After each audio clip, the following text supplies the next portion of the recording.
Alors je reviens sur cette règle que j'ai posée, dont je n'ai pas pu constater qu'elle avait déjà été formulée, mais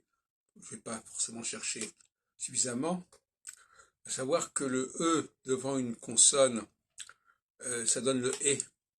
surtout quand c'est à la fin d'un mot. Alors l'autre jour je parlais du pluriel en ES, le CES, le DES, le MES, le SES, le LES, tout ça, ça donne du lait, mais on peut aussi prendre le cas du participe passé en français, avec l'accent aigu, qui est en fin de compte, remplace le ED au départ. Donc le participe passé autrefois s'écrivait avec un ED, sous la même forme que par exemple le ado espagnol, encantado, etc. Et l'écrit a récupéré quelque chose de l'oralité, ce qui n'est pas si fréquent. C'est exactement le cas aussi d'ailleurs pour les apostrophes, qui mettent en évidence la pratique de l'écrit, et qui montrent que E, le E,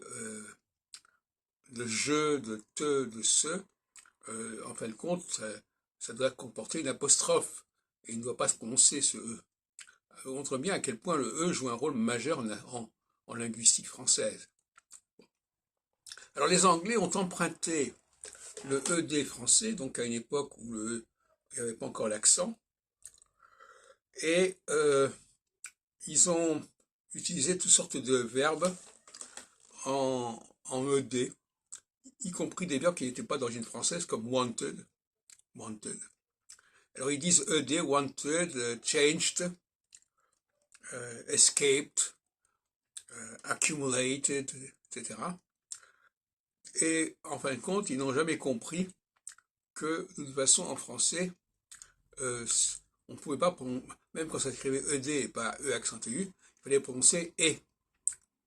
Et ça, ils ne l'ont compris que dans des cas comme toucher, où on écrit avec un accent aigu, mais il faudrait qu'ils comprennent que tous les participes passés en ED en français, qui ne sont pas en ED d'ailleurs, tous les participes passés que l'on écrivait autrefois en ED,